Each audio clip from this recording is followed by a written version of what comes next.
এটা এমন একটা রেসিপি চটপট মন চাইলেই বানানো যায়। আর সেটা বানাতে গেলে কিছুই লাগে না, সুজি, ময়দা আর চিনি। এটা হলেই একদম হয়ে যায় পারফেক্ট। আমি এই মালপোয়া বানানোর জন্য নিয়ে নিয়েছিলাম 2 কাপ ময়দা, 1 কাপ সুজি আর 1 কাপ চিনি। এই দিয়ে ব্যাটারটা ঘন ঘন করে তৈরি করে ফেললাম।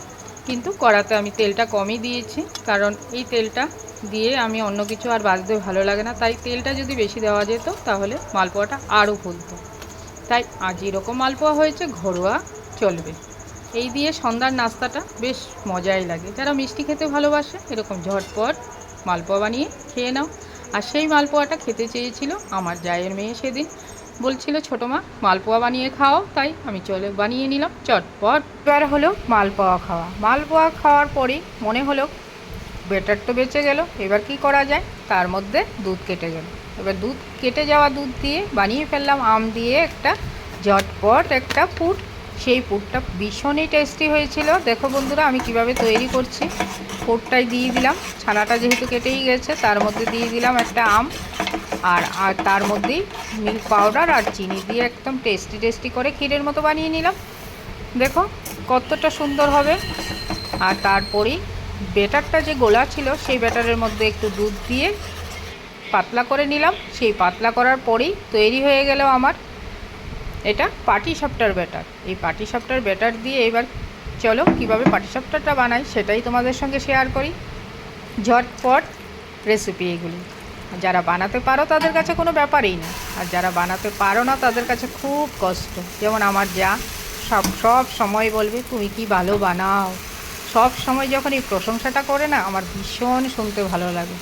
আমার যা অন্য কিছু বানাতে এক্সপার্ট, যেমন দই বড়া, আরও অন্যান্য রেসিপি আছে অনেক কিছু, কিন্তু পিঠে পুলি আমার জায়ের হাতে ওঠে না একদম।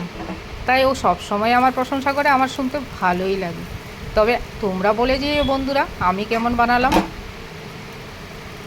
জায়ের প্রশংসা তো সবসময় শুনি, সেটা একদম নর্মাল হয়ে গেছে এখন, কিন্তু তোমাদের প্রশংসা শুনলে আমার ভীষণ মন ভালো লাগে। আর পরবর্তী রেসিপিগুলি বানানোর জন্য আমি তৈরি হই, ভীষণ উৎসাহের সই। দেখো কি সুন্দর করে উঠে গেল। ব্যাটার যদি তৈরি ঠিকমতো না হয় তাহলে পাটিসাপটা একদমই উঠতে চায় না। আর একবার যদি উঠে যায় তখন বানাতে ভীষণ ভালো লাগে। আর না উঠলে চাইলে একদম তখন মনে হয় ধুত, একদম পছন্দ হয় না বানাতে। আর আমি যেহেতু নর্থ ইস্টের মেয়ে, পিঠেগুলি একটু ভালোই লাগে খেতেও বানাতেও।